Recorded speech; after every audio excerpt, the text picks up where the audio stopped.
Hello and welcome to Dev TV. We're continuing our conversation about the opportunities that COVID-19 presents to not only national economies but to market system development projects. And we hopefully will talk about this, what it presents the private sector in later episodes. But today we have a special guest that will be talking to us about the COVID opportunities for national economy, especially Africa. Welcome to the broadcast.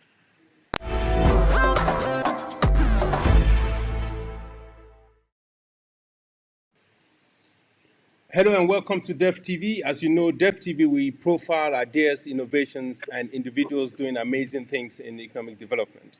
Today, we have a very special guest to tell us about the opportunities that COVID-19 presents national economy, especially African economies.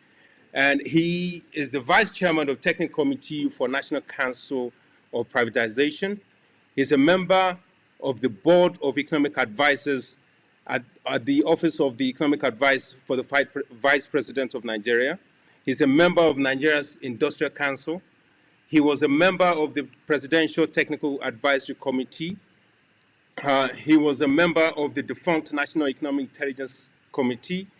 He worked as chief economist at This Day newspaper, one of the founding faculty members of the Lagos Business School, and he is the CEO of Economic Associates. Please join me in welcome Dr. Ayo Teriba. Hello, sir. Been locked down for 3 weeks now. The president has added 2 more weeks.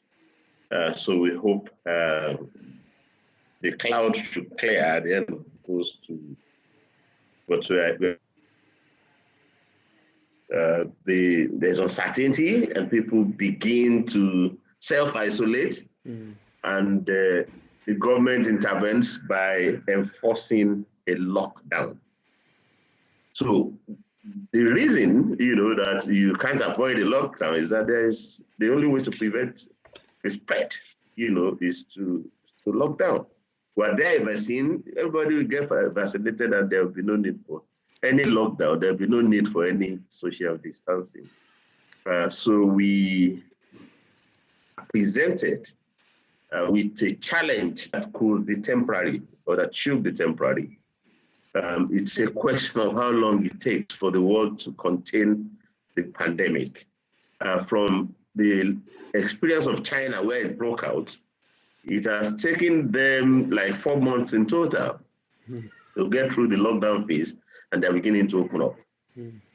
It spreads to other parts about 2 months, after it's become endemic in China. And so they're counting their own, cycle now. Are we talking 3 months across board? Are we talking 4? Could they be longer? So, it's important to emphasize that the medical challenge, the social implications, and the political implications are mostly temporary. As soon as we can contain the pandemic, they go. So the residual challenge will be the economic. This will be my, very, very broad initial thoughts on the subject. I mean, economic. That seems like the primary thought of most governments now. It seems that most people are now saying new normal. They're using the phrase new normal. People are feeling that economic transactions will not happen in the way it used to happen, that there's a significant difference. Well, I say, in the face of a pandemic like this, without any remedy, without any vaccine, people will tend to panic. Even some governments. I don't think that I agree with the people who are saying that this will define a new normal. I do not think it's going to define any new normal. The main source of uncertainty is to contain this pandemic. If it is short, which is what most forecasters, OECD, IMF, are adopting as the baseline for their forecasts, that if it is short, for example, if we are out of 8 by end of April, by mid-May, then it's short. The economic consequences will be minimal. But if it is for any reason protracted, that the way it has seized the first quarter of 2020 from the world, that it seizes the second quarter of 2020 as well, then the economic downside will become a bit more devastating. And in the worst case, if it goes beyond 2020, if it sees the whole of 2020 from us, then that will be what the IMF is likening to the Great Depression. So now, however long, you see, the source of uncertainty, as I see it, is limited to how long it lasts before we contain it. I believe that as soon as we contain it, the world will largely move on. The only permanent consequences across the 4 dimensions that I've spoken about, the medical dimension, the only permanent consequences will be the fatality rate, or the rate at which it renders people permanently disabled. Most people will be infected and they will recover. And therefore, for them, it's only a temporary problem. For the society, once we bring the pandemic under control, the social lockdown will end. The distancing will end. The disruptions to global supply value chains, global demand chains will end. The disruptions to financial markets will end, and the world will resume business. So I do not think that any new normal.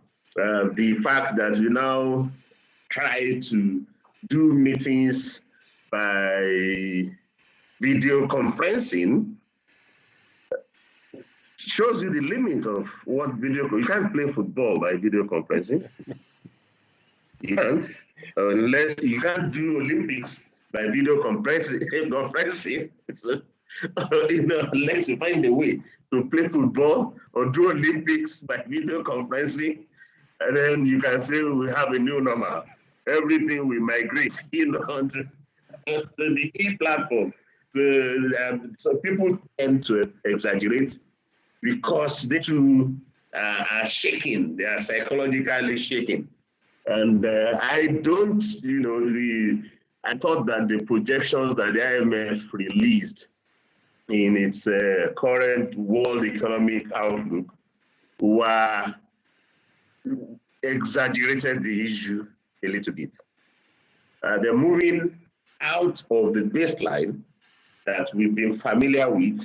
That's what everybody has said. OECD, IMF, and that's what they've said up till now. And they're adding 2 more scenarios. And the 2 scenarios that they've chosen to add are both negative. They didn't envisage any possibility that you can have a scenario that could present a brighter side than the one we have currently. For example, if been tried now, or the remedies that have been tried now, if they work, you could have, a brighter side than the baseline. So the IMF may itself be overreacting in choosing 2 additional scenarios, both of which are dismal, both of which are negative on the downside. You cannot rule out, even as bad as things are currently, you cannot rule out the possibility of an upside, a brighter, short-term development. So we shouldn't exaggerate these things. I don't think there's going to be any new normal. I think most of the changes that the pandemic has brought will go with the pandemic, and the world will revert, to the status quo, before the pandemic. That's my view. But what do you think about so perhaps the other way to look at this is to say that most of the technologies that we've got to date that are supposed to be productivity technology, we're not using them to their full potential. And what this has done is basically reinforce or perhaps move us to explore these technologies even further to see how much more productivity can be gained with the current technologies that we have. And perhaps even look into the future to see that the shutting down of Well, economies. we see, that's an evolutionary issue. The the rivalry between virtual of doing business, of social interaction, the rest of it. Well, the electronic has been competing increasingly, with the actual, but the space where the electronic can take over are limited. If the electronic one is limited, why are supply chains broken? Do you have an electronic alternative to the supply side value chain? Do you have an electronic alternative? So anyway, let's not enter into those unproductive relations. Right, sir. So now Mostly that so as far as after the pandemic. so your as far as your position is concerned, what do you think for African countries especially, and especially when we're thinking in terms of a country like Nigeria, how the country has Yes. responded to the pandemic, the lockdown, and what do you see as the current implication of the lockdown for the The world has frozen trade and has frozen growth, but is boosting liquidity. So people sitting at home not able to go out to play or go out to work, children not able to go to school, their parents are receiving checks that they can't spend anyway. You can only buy food, or that even to get you save because somebody has fallen sick. You don't know if you are also going to fall sick, so you keep the money rather than confidence is at low level. So they are getting money at a time that they cannot spend it. So our eyes should be fixed on after the lockdown. It will take a while before trade and growth freeze. But people have 8 trillion, people and companies have 8 trillion additional liquidity to play with. So in the post-lockdown scenario, it will be that the liquidity glut that we've seen before the pandemic will be intensified. And the slowing trade and growth that we've seen before the pandemic will still be protracted. So the pandemic is therefore going to create a widening of the divergence of the parts of the global economic versus the global financial parts. That has been happening prior to the pandemic, that trade flows, or if you like, net export flows, that used to be the dominant outcome of globalization, has recently been overtaken by net capital flows as the dominant driver of globalization. So what the pandemic has done is to reduce trade flows further and to boost capital flows. So you have a post-pandemic outlook in which global capital flows are going to be the dominant vehicle of globalization. And countries need to prepare themselves for that eventuality. Countries that used historically, 30 years ago, 28 years ago, the conventional wisdom was you export or you die, you export or you perish.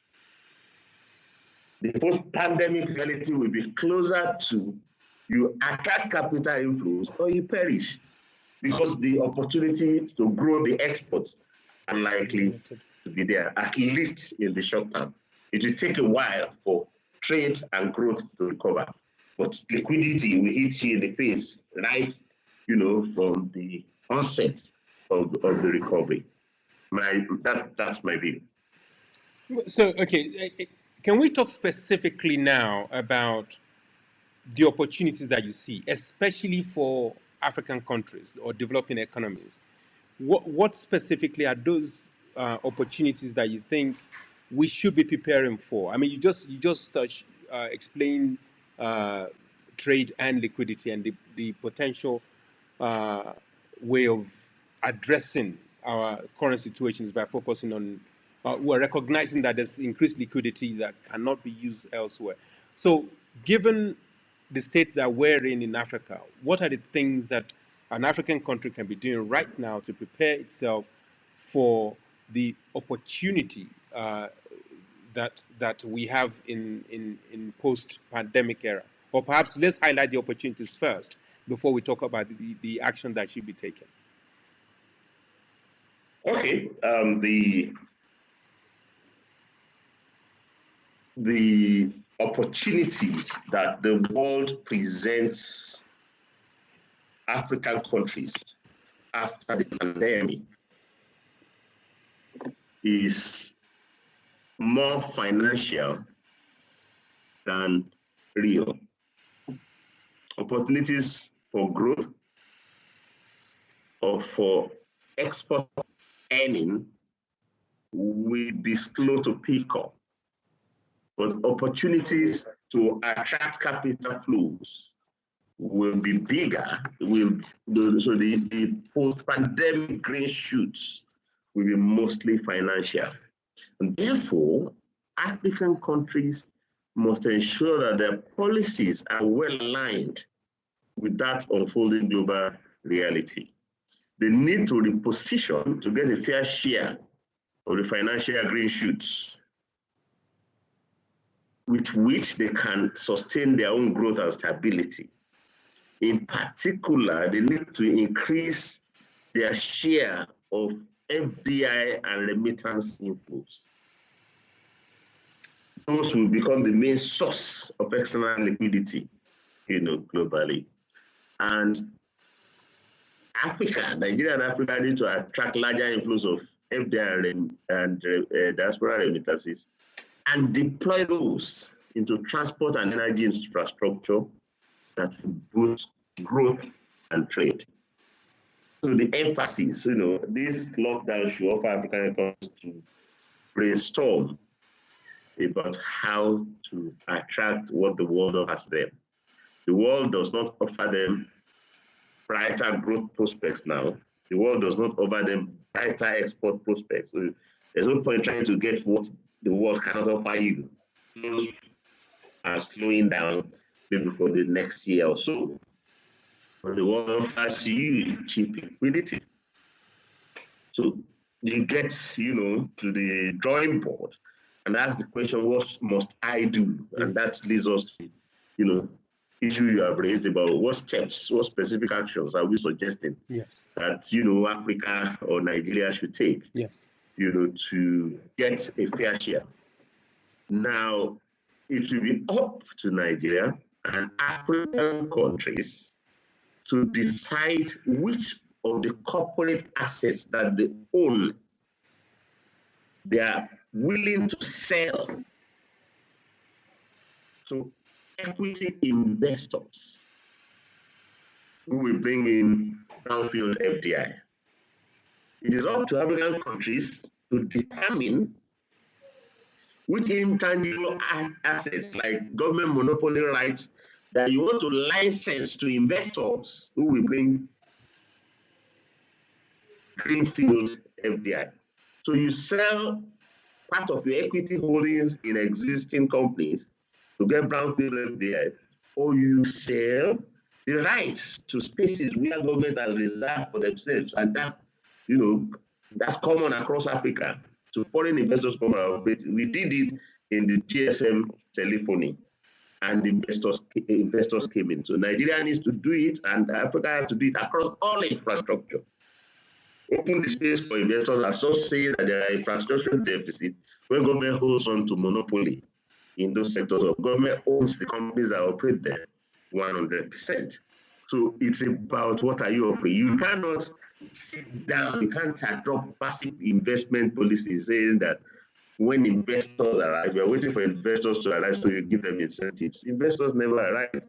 You offer investors what to buy. And every offer that we have made investors, if I go by the LNG, liquefied natural gas equity investment, if I go by the GSM telephony, investors are taking up. So it's about you offering investors something. If you offer them something, they will buy. That process of buying is what brings in external liquidity for you.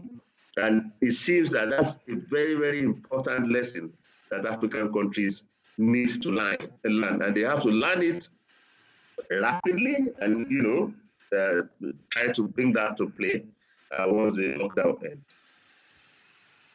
But the second, apart from, greenfield, brownfield, foreign direct investment, the third type of inflow is diaspora investment.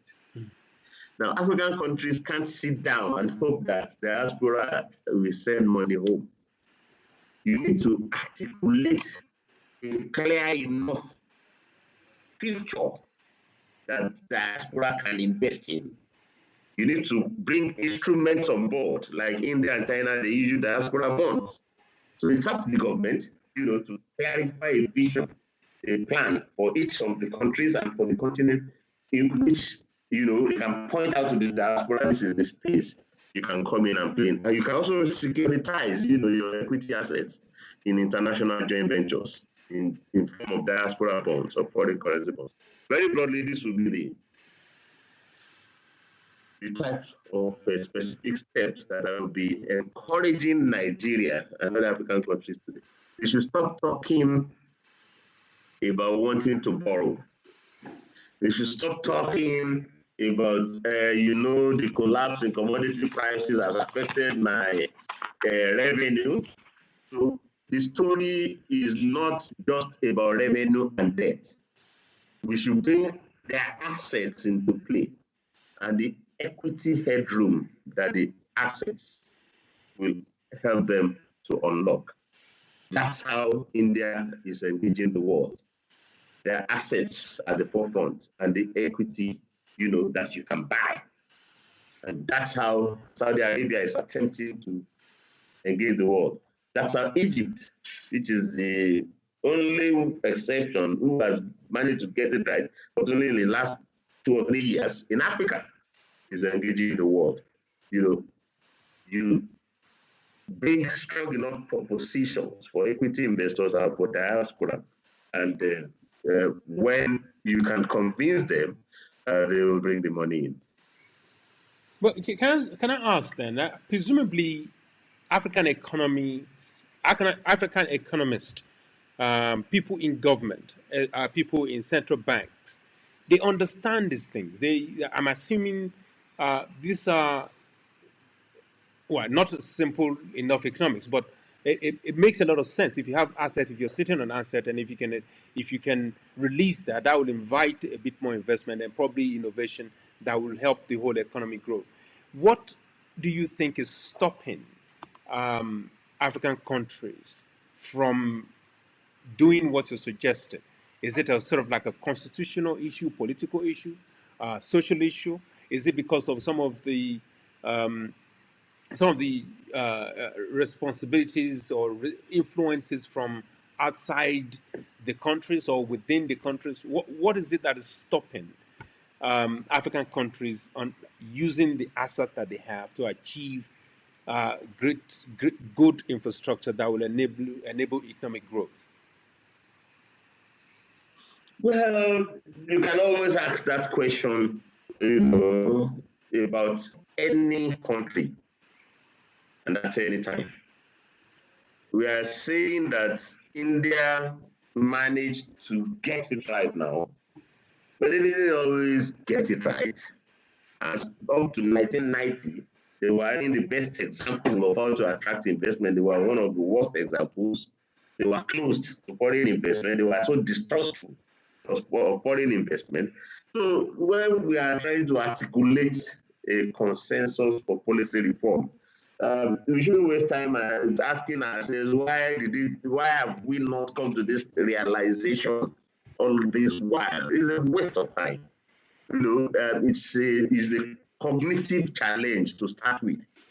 If I take Nigeria, for example, Nigerian leaders, whether political leaders or the appointees, the people running the central bank and other economic agencies, have lived in an environment where for decades you sleep and you wake up to a windfall. Mm-hmm. This stopped only middle of 2014. So you didn't have to worry yourself about how to get the money to fund the operations of government. Favorable terms of trade, favorable oil price gave you the money. So your own role is just to spend it. And when the price of oil collapsed, they probably are still hoping and wishing that it will come back up. Okay, so and as long as they hope it will come back up, their role is passive. Sit down, let it all fall into your lap, and then use it. And now, so since 2014, 2015, we've been tapping it. Look, move on. What might be the new normal is that commodity prices are going to be low. To unlock new resources, you may be income poor because of the windfall, because of the shortfall. But you're asset rich. You've had 1.5 decades of oil boom. You have assets all over the place that are idle. Engage those assets, leverage on those assets to generate new revenue, to raise equity and pay down your debt and move on. So it's a question of how long it takes to convince them that they should stop hoping in vain that the price of oil will turn back up, that maybe OPEC will do another magic. Because in 2016, we were saying, unlock the liquidity from your assets, but it turned out that OPEC was able to do a few abracadabra that propped up the price of oil. And OPEC is up to it again, trying to do that. Yeah, it could also buy a couple of years in which the political leadership will not be able to muster the will to turn to assets, in which they're hoping that that next OPEC meeting, production costs will lift prices. Between now and then, let me go and borrow from Saudi Arabia. Let me go and borrow from China, or let me go and borrow from India. Not noticing that China, India are leveraging on their own assets in a world in which export flows are declining. So let's hope that COVID, which is a temporary problem, is essentially going to be a temporary problem. Whether it's 3 months, whether it's 4 months, 6 months, or a year, that's temporary.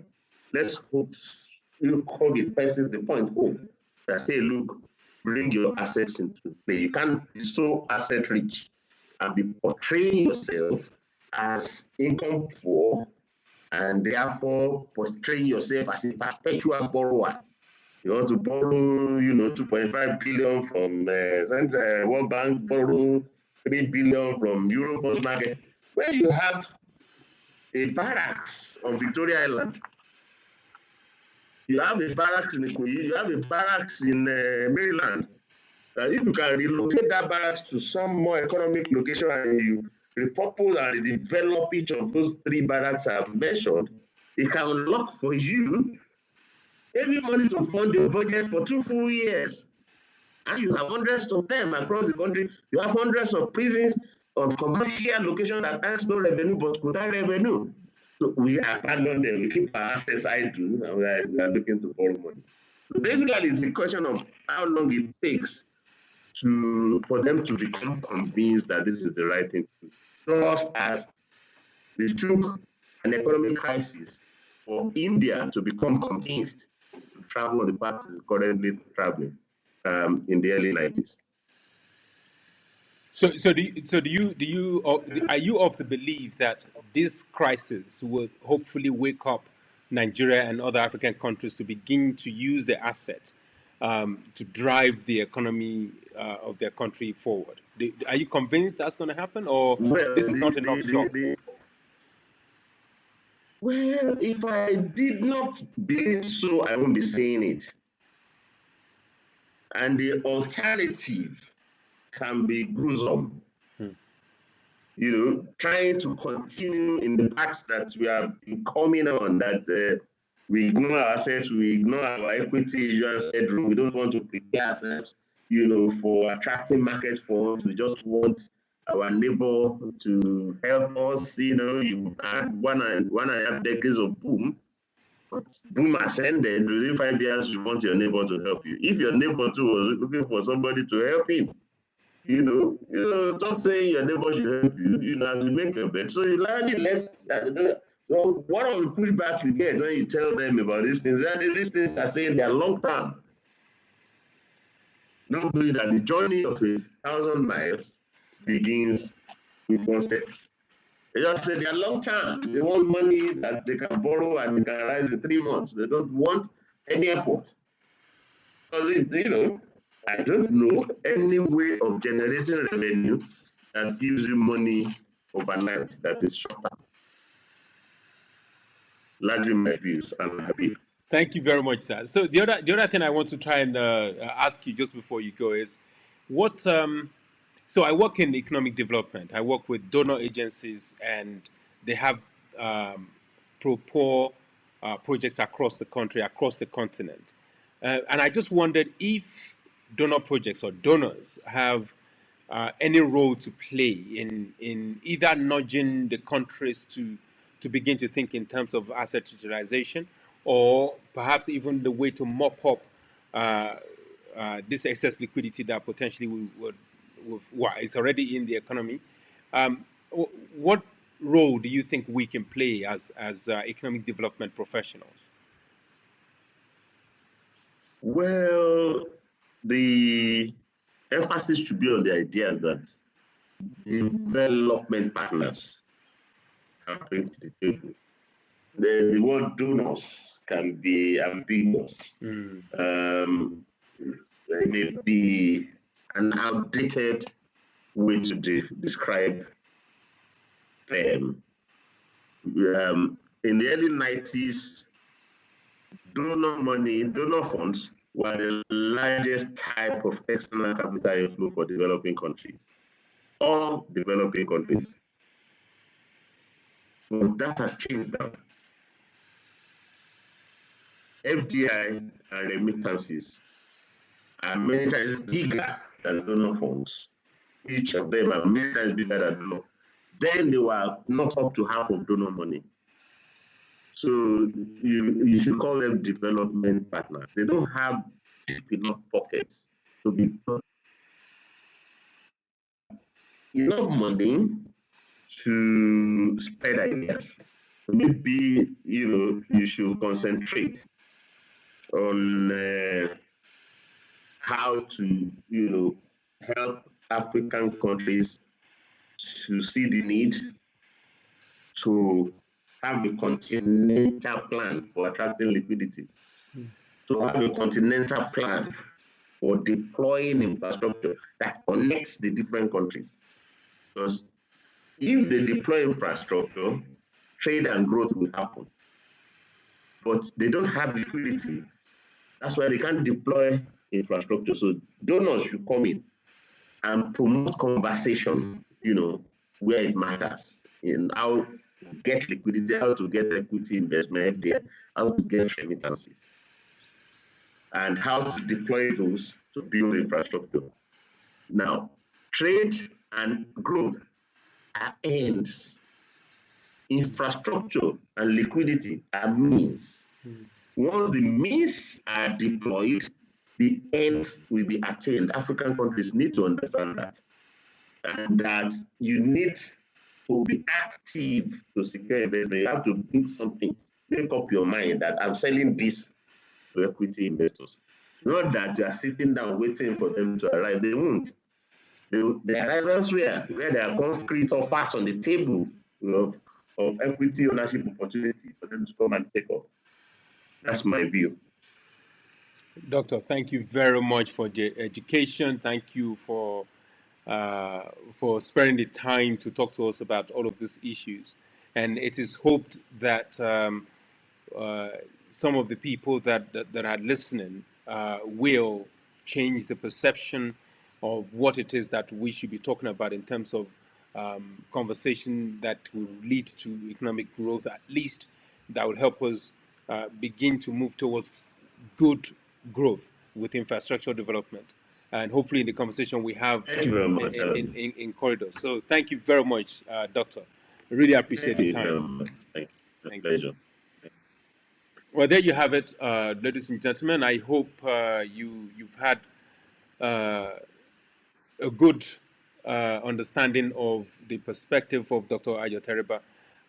He has expressed to us that really we have an opportunity in Africa to position ourselves for the excess liquidity that will be floating around, or that is floating around now and post pandemic, and that people like us in economic development should really be focusing on engaging with decision makers within these developing nations on how to use assets, how to attract this liquidity, and invest them in infrastructure that hopefully will lead to growth. What I especially like about his concluding remark is that liquidity and and um,